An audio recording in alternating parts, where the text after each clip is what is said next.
네이버 라인은 일본에서 최고의 메신저 서비스죠. 이렇게 최고의 메신저인데, 국민 메신저인데 매출은 제자리 걸음에 적자가 계속 나는 이유는 뭘까요?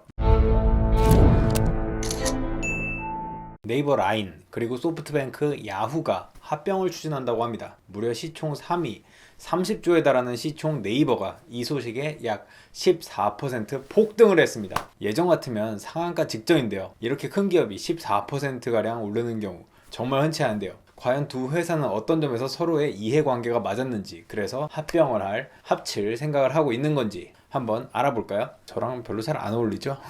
네이버는 우리나라 시총 3위, 소프트뱅크도 일본에서 시총 3위 정도 하는데요. 시총 3위끼리 각자 자회사인 라인과 야후가 합병하는 빅뱅이 일어난 겁니다. 일본 최고의 모바일 메신저 그리고 일본 최고의 포털 사이트가 합병을 하는 거죠. 이 이유를 분석해 봅니다. 앞으로는 가끔 이렇게 주식 썰도 한번 풀어볼 생각입니다. 제2의 슈카월드까지 가자. 먼저 네이버는 라인 주식의 70% 이상을 갖고 있고, 소프트뱅크는 야후재팬의 대주주로 주식의 40%를 보유하고 있습니다. 지난달 서비스명인 야후재팬은 그대로 둔 채 사명을 Z홀딩스로 변경을 했는데요. 이 Z홀딩스를 만들고 이름을 바꾼 이유가 라인과 야후를 이 회사에 합병시킬 계획이라고 하는데요. 네이버 라인은 일본에서 최고의 메신저 서비스죠. 국민 메신저, 우리나라 카톡이라고 생각하면 편합니다. 소프트뱅크는 일본 야후를 가지고 있고, 우리나라에서는 네이버라고 생각하면 편한 포털 사이트죠. 이거 다 아는 얘기, 당연한 얘기를 너무 했나요? 우리나라로 치면 네이버와 카카오의 합병처럼 정말 초유의 일인데요. 라인과 야후, 그러니까 소프트뱅크, 이 두 회사가 합병하기까지 순조로웠던 건 아닙니다. 가장 첨예하게 붙었던 건 간편결제 시장인데요. 일본 QR코드 결제, 이 페이 시장에서 패권을 차지하기 위해 미친듯이 돈을 풀었었죠. 이 간편결제 시장에서 왜 이렇게 치열하게 붙었냐면, 일본이 간편결제 시장을 정부 차원에서 엄청나게 지원하기 시작했기 때문입니다. 일본의 현금 사랑은 전 세계적으로 알려져 있는데요. 카드 사용률도 낮고 카드가 안 되는 가게도 참 많습니다. 그런데 일본이 2018년 정도부터 2025년까지는 현금 없는 사회를 만들겠다는 기조 아래 카드 사용률과 간편 결제 서비스를 정부 차원에서 엄청나게 지원하기 시작했습니다. 이렇게 해서 QR 결제 시장, 간편 결제 시장이 엄청나게 양성화된 거죠. 그래서 일본 정부가 심지어는 2019년에 소비세가 인상되면 세금을 5% 환급을 받을 수 있게 해주겠다고 현금 없는 사회로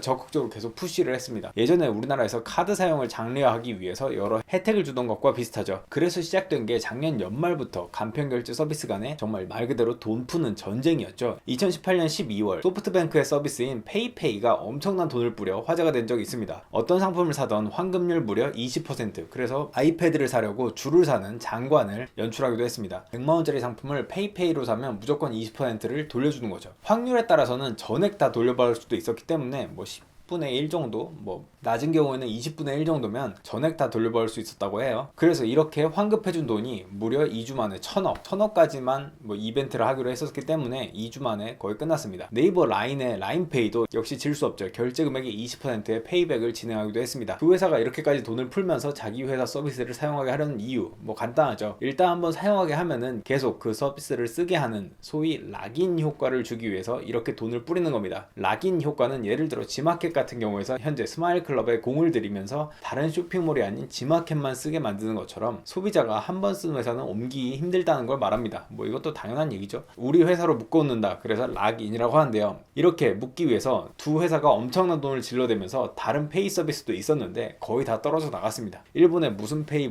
제로페이 말고 다 있었는데 다 나가 떨어지고 이렇게 둘만 남은 거죠. 라인페이, 페이페이. 두 페이는 최근까지 20%는 아니더라도 2% 이상의 환급을 계속 해줬습니다. 그런데 둘 다 지쳐버렸나 봅니다. 이 합치자는 제안도 둘만 싸워봤자 누구 하나가 압도하기는 어렵고 돈만 뿌리는 상황이라 지쳐서 그냥 합치는 게 낫겠다, 이렇게 나온 제안일 수도 있다고 봅니다. 특히 현재는 라인이 당연히 모바일 메신저를 잡고 있으니까 우리나라 카뱅처럼 라인페이도 사용자를 더 많이 확보하긴 했지만 혜택을 잠시 좀 내려놓는다면 언제 페이페이로 옮겨갈지 모르는 상황이라 돈을 뿌릴 수밖에 없는 상황인 거죠. 그럼 이런 페이 서비스 말고 그냥 라인, 메신저인 라인, 그리고 포털 사이트인 야후로만 봤을 때는 둘 다 어떤 점이 서로 합치는데 유리하다고 생각했을까요? 먼저 라인은 현재 매출 증가도 둔화되고 있고 영업이익도 적자로 전환된 상태입니다. 앞서 말했던 페이 서비스에 엄청나게 돈을 뿌려대면서 2019년 라인 2분기의 매출은 567억 엔으로 2018년 같은 기간 대비 6% 감소했고 영업이익도 139억 엔 적자가 났다고 합니다. 네이버 자회사 라인은 페이 서비스에 3,270억 원 규모 포인트로 환급 행사를 했고 순 비용으로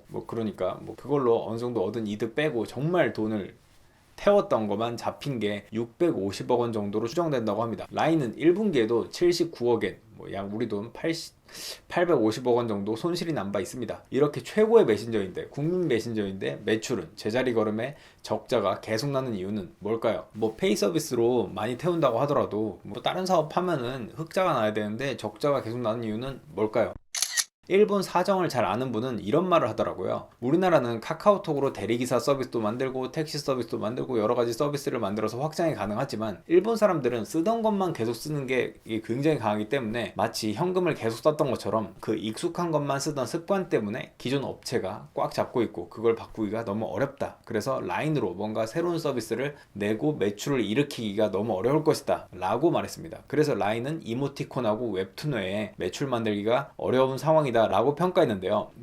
이분 말처럼 진짜 이런 이유 때문인지 아닌지는 잘 모르겠지만 하여간 매출이 5천억 원, 6천억 원 정도에서 제자리 걸음입니다. 이것도 큰 돈이지만 일본 모바일 메신저 1위 치고는 어쩌면 소박하다고도 볼 수 있죠. 카카오는 멜론이나 다음도 갖고 있으니까 단순 비교는 힘들긴 합니다만 하여간 일본의 인구가 반도 안 되는 한국의 국민 메신저인 카카오톡의 매출이 3조 원을 넘을 예정이니까 차이가 큰 셈이죠. 반면 소프트뱅크도 합칠 이유는 충분합니다. 합치지 않으면 현재도 라인페이에 좀 뒤쳐져 있는데 따라가려면 페이 서비스에 계속 돈을 태워야 하는 데다가 모바일 메신저는 다시 따라잡는 게 거의 불가능에 가까우니까 이런 이유에서 둘의 이해관계가 맞은 셈 아닐까요? 소프트뱅크는 실탄이 많고 어쨌거나 미래 먹거리인 메신저는 라인이 갖고 있으니까요. 이 모바일 메신저는 다 아시겠지만 오늘 다 아는 얘기만 하네요. 한번 1위를 먹으면 거의 뒤집힌 적이 없습니다. 미국, 호주는 페이스북 메신저, 일본과 동남아 일부는 라인, 중국은 위챗, 나머지는 거의 다 왓츠앱입니다.